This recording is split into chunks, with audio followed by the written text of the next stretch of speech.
শোনো, যে লা ইলাহা ইল্লাল্লাহ বলার কারণে আমার ফ্যামিলি আমাকে ছেড়েছে, আমি আমার ফ্যামিলিকে ত্যাগ করেছি। যেই লা ইলাহা ইল্লাল্লাহ বলার কারণে আমি আমার ছেলে মেয়েকে ত্যাগ করেছি। যেই লা ইলাহা ইল্লাল্লাহ বলার কারণে আমি আমার স্ত্রীকে ত্যাগ করেছি। যেই লা ইলাহা ইল্লাল্লাহ বলার কারণে আমি আমার গ্রাম ত্যাগ করেছি, আমি আমার বাসস্থান ত্যাগ করেছি। আর তুমি ওই লা ইলাহা ইল্লাল্লাহ আমাকে পড়াতে এসেছো। তোমার লা ইলাহা ইল্লাল্লাহ আর আমার লা ইলাহা ইল্লাল্লাহ এক নয়, একই কালেমা। একজনকে সরকার বেতন দিয়ে জেলখানায় রেখেছে যে তুমি গিয়ে জেলখানায় যাদের ফাঁসি হবে তাদেরকে কালেমা পড়াবে, আর আরেকজনের ফাঁসি হচ্ছে ওই কালেমার ব্যাখ্যা দেওয়ার জন্য। মুরুব্বানে কেরাম, হাজিগার মুসল্লিয়ান ইজাম, আল্লাহ সুবহানাহু ওয়া তাআলার মহান দরবারে লক্ষ কোটি শুকরিয়া জ্ঞাপন করছি, যিনি আমাদেরকে অনেক মানুষের মধ্যে ছাঁটাই করে বাছাই করে এই অল্প কিছু সংখ্যক মানুষকে এখানে এসে দ্বীনি মাজলিসে বসার তৌফিক এনায়েত করেছেন। পাশাপাশি আমি এসেছি নদীডাঙ্গা থেকে, ওই ভাই এসেছেন পিপলখোলা থেকে। এই যে এত সুন্দর একটি ব্যবস্থাপনা আমরা সর্বোপরি করতে পেরেছি, এজন্য আমরা খুশি। তো সকলেই আমরা এক বাক্যে উচ্চস্বরে বলি আলহামদুলিল্লাহ। তারপরেই দো জাহানের নবী তাজদারে মাদানী রহমাতুল আলামিন সৈয়দুল মুরসালিন আশরাফুল আম্বিয়া নবী মুহাম্মদুর রাসূলুল্লাহ সাল্লাল্লাহু আলাইহি ওয়াসাল্লাম, তিনার উপর অসংখ্য দরুদ ও শান্তি ধারা বর্ষিত হোক, আল্লাহুম্মা আমিন। আজকে আমি যেই বিষয়টা নিয়ে আলোচনা করতে চলেছি তা হলো অধিকাংশ মানুষ আল্লাহর উপরে ঈমান আনা সত্ত্বেও মুশরিক। কথাটা এমন হওয়া উচিত ছিল যে অধিকাংশ মানুষ ঈমান আনার পরে মুমিন হয়ে গেছে, কিন্তু কথাটা এমন না হয়ে অধিকাংশ মানুষ ঈমান আনা সত্ত্বেও মুশরিক হয়ে গেছে। সূরা ইউসুফ, এই সূরা ইউসুফের 103 নম্বর আয়াতে আল্লাহ রাব্বুল আলামিন বলছেন যে তুমি যতই বলো না কেন, তুমি যতই চেষ্টা করো না কেন, তুমি যতই চেষ্টা করবে, তুমি এই বিশ্বাসকারীদের মধ্যে অধিক সংখ্যক লোককে পাবে না। কারণ যাদেরকে আল্লাহ রাব্বুল আলামিন, ওই যে প্রথমেই বললাম, বেশি পছন্দ করেন, যাদেরকে আল্লাহ ভালোবাসেন, এই যে আমার দুই পার্শ্বে যে আলেমরা রয়েছে এনাদেরকে আপনারা জিজ্ঞেস করে নেবেন যে দিনের জ্ঞান আল্লাহ তাকেই দেন যাকে আল্লাহ পছন্দ করেন। আল্লাহ পছন্দ না করলে দিনের জ্ঞান দেন না। তো এই যে দিনের জ্ঞান এবং তার উপরে আমল, এই জায়গাটাতে আসতে গেলেও আল্লাহর এক বিশেষ রহমতের প্রয়োজন। বলছিলাম অধিকাংশ মানুষ আল্লাহর উপরে ঈমান আনা সত্ত্বেও মুশরিক। আমি শুরুর থেকে আলোচনা করতে চাই সেই সময়ের মক্কার মুশরিক, সেই সময়ের আবু লাহাব, আবু জেহেল, যারা নবী মুহাম্মদুর রাসূলুল্লাহ সাল্লাল্লাহু আলাইহি সাল্লামকে কি করে উৎখাত করা যায়, তার দ্বীনকে এবং তিনাকে এ নিয়ে ব্যতিব্যস্ত থাকতো। আমি ক্লিয়ার করে বলতে চাই, সেই সময়ের মানুষ যারা ছিল, ওই ধরনের এমন অনেক মানুষ বর্তমানে ইসলাম মাননেওয়ালা আছে, নিজেকে মুসলিম দাবি করনেওয়ালা আছে। তারাও আল্লাহকে মানত। তাদেরকে যদি আপনি প্রশ্ন করতেন যে সূর্য কোন দিকে ওঠে, তো পূর্ব দিকে। কোন দিকে অস্ত যায়? পশ্চিম দিকে। পূর্ব দিকে ওঠে, পশ্চিম দিকে অস্ত যায়। এটা কে করায়? এ ক্ষমতা কার? ওরাও বলতো আল্লাহ। ওদেরকে যদি আপনি জিজ্ঞেস করতেন যে এই চাঁদ উঠে আবার চাঁদ ডুবে যায়, এগুলো কার নিয়ন্ত্রণাধীন? আল্লাহ। তাহলে এইগুলো যে তোমরা মানছো, এরপরেও তোমরা মূর্তির কাছে গিয়ে, লাত মানাত উজ্জার কাছে গিয়ে তোমরা চাও কেন? সাহায্য চাও কেন? তখন হয়ে গেল ফ্রিকশন, তখন হয়ে গেল সমস্যা।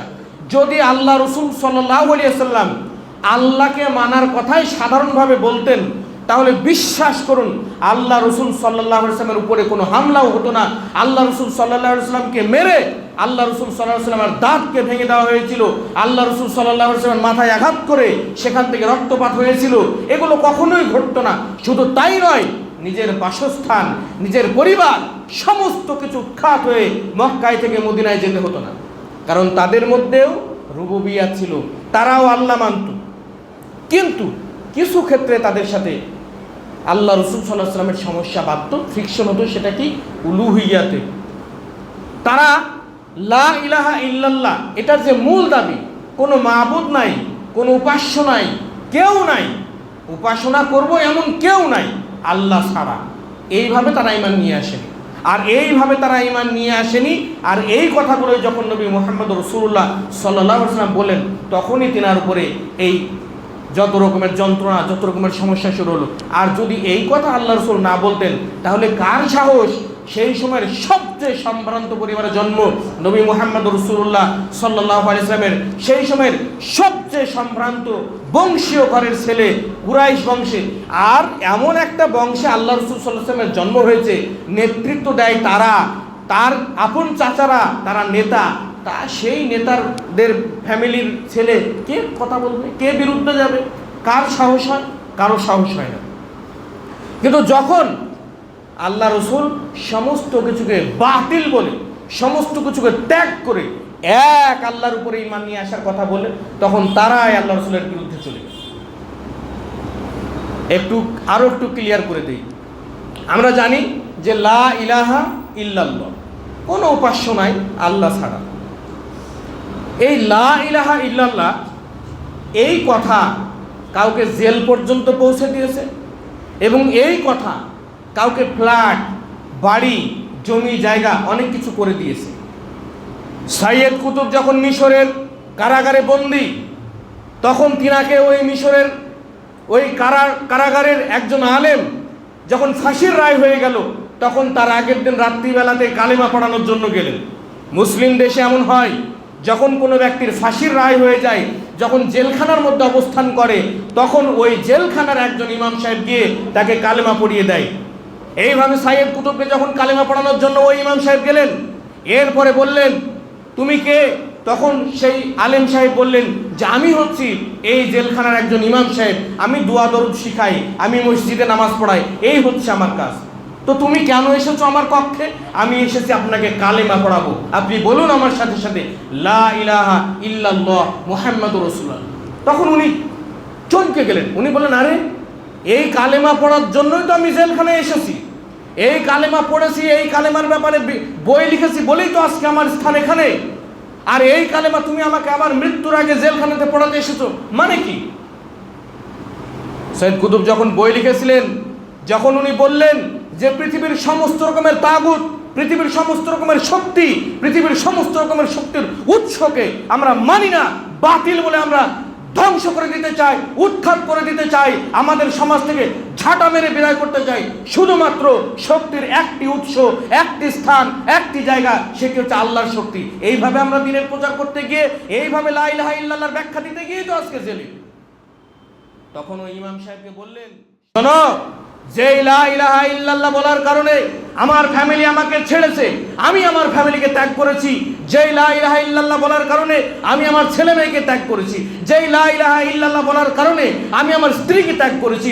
যেই লা ইলাহা ইল্লাল্লাহ বলার কারণে আমি আমার গ্রাম ত্যাগ করেছি, আমি আমার বাসস্থান ত্যাগ করেছি। আর তুমি ওই লা ইলাহা ইল্লাল্লাহ আমাকে পড়াতে এসেছো। তোমার লা ইলাহা ইল্লাল্লাহ আর আমার লা ইলাহা ইল্লাল্লাহ এক নয়, একই কালেমা। একজনকে সরকার বেতন দিয়ে জেলখানায় রেখেছে যে তুমি গিয়ে জেলখানায় যাদের ফাঁসি হবে তাদেরকে কালেমা পড়াবে, আর আরেকজনের ফাঁসি হচ্ছে ওই কালেমার ব্যাখ্যা দেওয়ার জন্য। এই কালেমা অনেকে ভাঙিয়ে জমি জায়গা করেছে, ফ্ল্যাট কিনেছে, বড় বড় রাস্তার ধারে জমি কিনেছে, বহু কিছু করেছে। আবার এই কালেমার জন্য অনেকে প্রাণ দিয়েছে। এই কালেমার জন্য নবী মুহাম্মদ রাসূলুল্লাহ সাল্লাল্লাহু আলাইহি ওয়াসাল্লাম 27টা যুদ্ধে নিজে লিড করেছিলেন এই কালেমার জন্য। এই কালেমার জন্য আল্লাহ রাসূল সাল্লাল্লাহু আলাইহি ওয়াসাল্লাম যখন মদিনায় আসেন, যখন উনি আবার মক্কায় উমরা করার জন্য আসলেন, এই ঘটনা আমরা বারবার শুনেছি। উসমান রাদিয়াল্লাহু তাআলা আনহুকে পাঠালেন, তখন উনি আসলেন, আর এই কুফফাররা তখন তাদের কাছে খবর পাঠালো যে তোমরা গিয়ে বলো আমরা তাকে হত্যা করেছি। আল্লাহ রাসূল সাল্লাল্লাহু আলাইহি ওয়াসাল্লামের কাছে যখন ফিরে গেল, তখন আল্লাহ রাসূল সাল্লাল্লাহু আলাইহি ওয়াসাল্লাম বললেন, ইয়া আসহাবাশ শাজারা, ওই গাছের নিচে অবস্থানকারী সাহাবীরা, তোমরা আমার কাছে এসো, আমার হাতের উপরে হাত রেখে বায়াত করো। আমরা যাকে খবর নেওয়ার জন্য পাঠিয়েছিলাম, আমরা যাকে বলেছিলাম যে তুমি গিয়ে বলবে আমরা শুধুমাত্র উমরা করার জন্য এসেছি, আমরা উমরা করে এখান থেকে ফিরে যাব, আর তাকে যদি হত্যা করা হয় তাহলে আমরা ততক্ষণ পর্যন্ত এখান থেকে পিছু হব না, ততক্ষণ পর্যন্ত এখান থেকে সরব না, একবার সরব না, যতক্ষণ পর্যন্ত না এর বদলা নিচ্ছি। এগুলো শুধু এই লা ইলাহা ইল্লাল্লাহর কারণে। আজকে এই যে বিষয়টা আমি ধরেছি, ওয়ামাই মুনাক্তারুম বিল্লাহি ইল্লা ওয়া হুম মুশরিকুন, অধিকাংশ মানুষ আল্লাহর উপর ঈমান আনা সত্ত্বেও মুশরিক, অধিকাংশ মুসল্লি নামাজ পড়া সত্ত্বেও জাহান্নামে যাবে। ফাওয়াইলুল লিল মুসাল্লিন আমরা পড়িনি? এরকম অনেক আলেম সেজে বসে আছে, যারা জিকির আজকার করে, যারা হু হু করে, যারা হেউ হেউ করে, ঘেউ ঘেউ করে, এবং তারা কবরের কাছে আস্তানা করে গেড়ে সেইখানে চাদর পেতে বসে আছে আর কোটি কোটি টাকা কামাচ্ছে। মুসলিম জাতি মনে করছে যে এখানে দিলে হয়তো আমার নেকি হবে, এখানে দিলে হয়তো আমার একটা সন্তান হবে, এখানে দিলে হয়তো আমার পরকালে কিছু ধরে পাবো। ওখানে যা দিচ্ছে সবটাই তারা ভক্ষণ করছে। সরকারকে তারা ট্যাক্স দেয় বছরে কোটি কোটি টাকা। এটা লা ইলাহা ইল্লাল্লাহকে ভাঙিয়ে তারা খাচ্ছে না? লা ইলাহা ইল্লাল্লাহকে ভাঙিয়ে তারা অর্থ উপার্জন করছে না? যেখানে আল্লাহ রাব্বুল আলামিন বলছেন যে পৃথিবীর সমস্ত ক্ষেত্রে, পৃথিবীতে যতদিন তুমি বেঁচে থাকবে, তোমার প্রত্যেকটি পদে পদে তুমি একমাত্র এক ওয়াহিদ আল্লাহ তুমি আনুগত্য করবে, তুমি আল্লাহর আনুগত্য করবে, তুমি আল্লাহকে মানবে, আর আল্লাহ ছাড়া কোনো কিছুকে মানবে না। এই যে আমি শিরক নিয়ে কথা বলছি, অধিকাংশ মানুষ আল্লাহর উপর ঈমান আনা সত্ত্বেও মুশরিক। একটি হাদিস শোনাই, ইজতানিবুস সাবাল মুবিকাত ক্বালু ওয়া হুন্না আশ-শিরকু বিল্লাহ। আর একটি শোনাই, পৃথিবীতে এমন অনেকগুলো পাপ আছে, এমন অনেকগুলো জঘন্য কাজ আছে যেগুলো করলে ঈমান ভেঙে যায়, যেগুলো করলে ঈমান থাকে না। আমরা যদি বলি ওযু কি করলে ভেঙে যায়, তো অনেক মানুষ আছে মাশাআল্লাহ জানে যে ওযু আমি এই করলে ভেঙে যায়, বাইশ করলে ভেঙে যায়, পায়খানা প্রস্রাব করলে ভেঙে যায়, এই কাজগুলো করলে ওযু ভেঙে যায়। ও নামাজ কি করলে ভেঙে যায় তাও জানি, ঈমান কি করলে ভেঙে যায় বল না, যায় না। যদি কোনো ব্যক্তি শিরক করে তাহলে তার ঈমান থাকে না, ওই ব্যক্তি মুশরিক হয়ে যায়, তার ঈমান নষ্ট হয়ে যায়, ঈমান ধ্বংস হয়ে যায়। এমন অনেক মানুষ আছে যাদের এখনো পর্যন্ত বিশ্বাস হলো যে অমুকের কাছ থেকে একটি মাদুলি আনলে, অমুকের কাছ থেকে একটি তাবিজ আনলে, ওরা আবার ভাগ করেছে, এটা তাবিজ, এটা তামিমা, এটা হলো গাছ, এটা হলো গিটে মারা হচ্ছে সুতো, কার, এগুলো চলবে, এগুলোর মধ্যে দোয়া থাকে। আল্লাহ ছাড়া অন্য কোনো জায়গার কোনো কিছুর উপরে বিশ্বাস স্থাপন করলেই সেটা শিরিক হয়ে যাবে। পিয়ারে হাজিরিন, আমি ছোট মানুষ, আমার পরিচয় আপনাদেরকে যদি আমি দিই, তো আমি একজন স্টুডেন্ট, আমি পড়াশোনা করি, ধর্মীয় বিষয় ছাড়া জেনারেল বিষয়ে আমি পড়াশোনা করি। তো যেই বিষয়টা আমি বলছি যে অধিকাংশ মানুষ আল্লাহর উপর ঈমান আনা সত্ত্বেও মুশরিক, আমি জানি না কতটুকু আপনাদের দিলে লাগছে। जब बात दिल से निकलती है तब वो दिल पे पहुँचती है। যখন কোনো কথা দিল থেকে বের হয়, অন্তর থেকে যখন বের হয়, তখন ওই কথাটা আর এক অন্তরে গিয়ে পৌঁছে যায়। আর যখন কোনো কথা অন্তর থেকে বের হয় না, তখন ওটা কোনো অন্তরে গিয়ে পৌঁছায় না। যখন কোনো ব্যক্তি, কোনো বক্তা কোনো কথা বলে আর তার উপরে নিজের আমল থাকে না, ওই কথাটা কখনো আসার করে না, ওই কথাটা কার উপরে গিয়ে কোনো কার্যকর। তো এই যে অধিকাংশ মানুষ আল্লাহর উপরে ঈমান আনা সত্ত্বেও মুশরিক, যেই কথা দিয়ে আল্লাহ রাব্বুল আলামিন আমাদেরকে সাবধান করলেন, যেই কথা দিয়ে আল্লাহ রাব্বুল আলামিন আমাদেরকে বিশালভাবে একটা জাগরণ সৃষ্টি করার মতো কথা আমাদেরকে বললেন, সেইখান থেকে আমরা কি বুঝতে পারলাম, কি আমরা শিখতে পারলাম? যে আমরা ঈমান এনেছি, অনেক মুসল্লি আমরা আছি যারা ঈমান এনেছি, যারা নামাজ পড়ি। আল্লাহ রাসূল সাল্লাল্লাহু আলাইহি ওয়াসাল্লামের এই প্রসঙ্গে একটি হাদিস আছে যে আল্লাহ রাসূল সাল্লাল্লাহু আলাইহি ওয়াসাল্লাম বলছেন, কিয়ামতের আগে এমন একটা সময় আসবে যে মসজিদ ভরে যাবে, মসজিদে অনেক মুসল্লি হবে, সব মুসল্লি দিয়ে মসজিদ ভরে যাবে, কিন্তু তাদের মধ্যে ঈমানদার একজনও থাকবে না।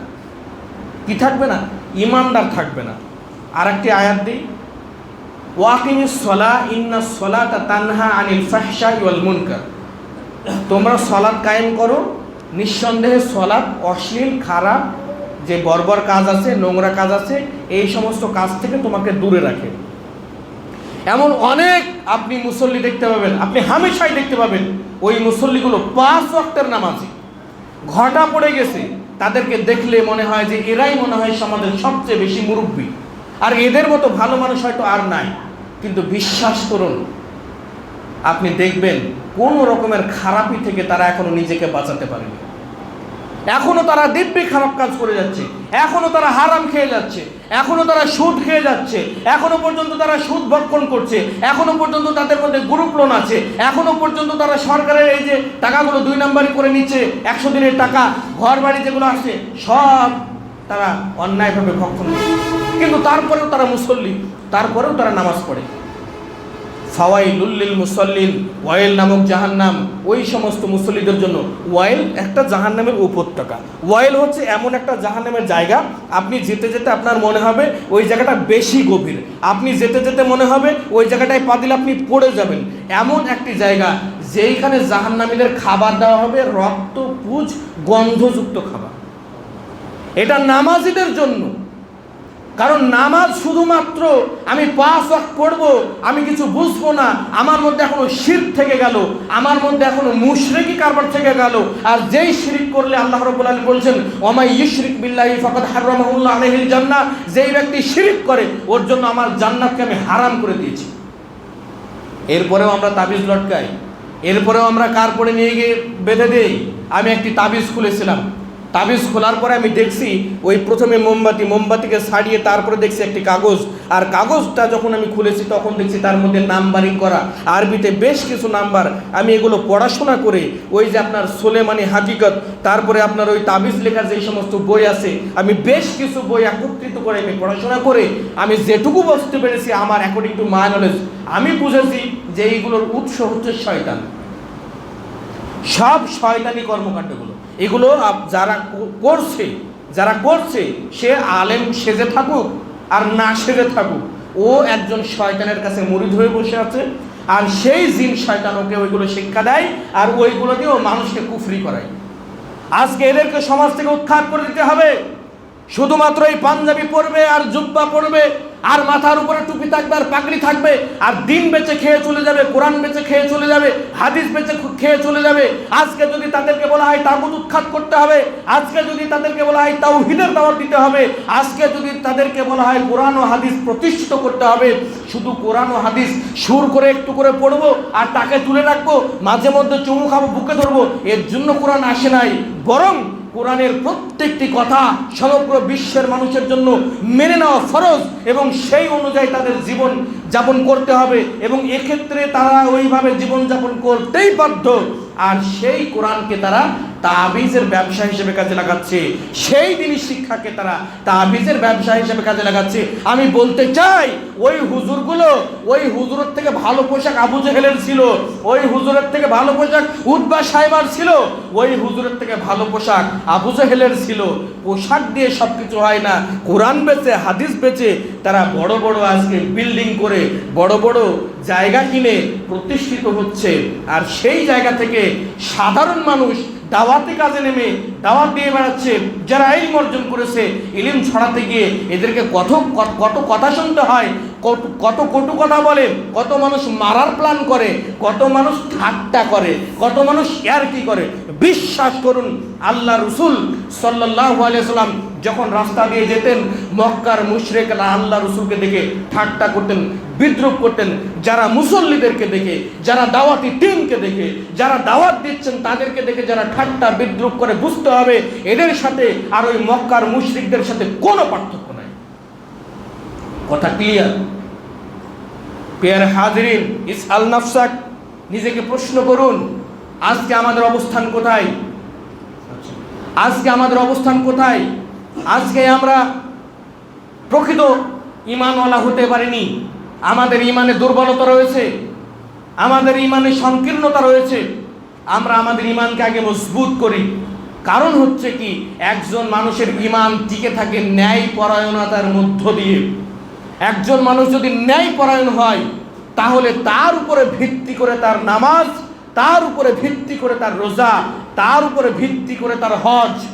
একজন ব্যক্তি ওজনে ফাঁকি দেয়, ওই ব্যক্তি কোশ্চিন কালেও নামাজ পড়ে জান্নাত যেতে পারে না, এখনো ন্যায়পরায়ণ হতে পারেনি।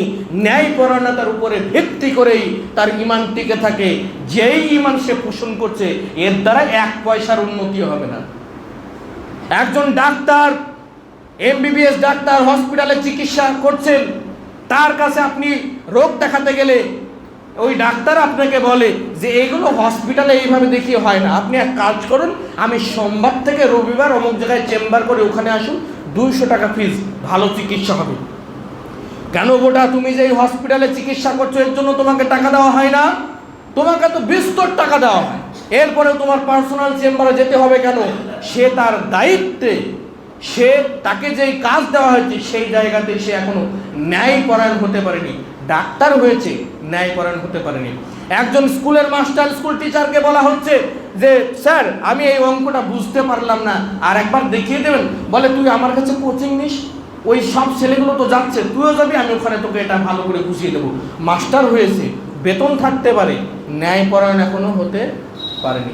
ঠিক তেমনি ভাবে একজন ব্যক্তি আলেম হতে পারে, একজন ব্যক্তি জ্ঞানী হতে পারে, একজন ব্যক্তি হাদিস কোরআন জাননেওয়ালা ব্যক্তি হতে পারে, কিন্তু তারপরেও নিজের জায়গাতে এখনো ন্যায়পরায়ণ হতে পারেনি।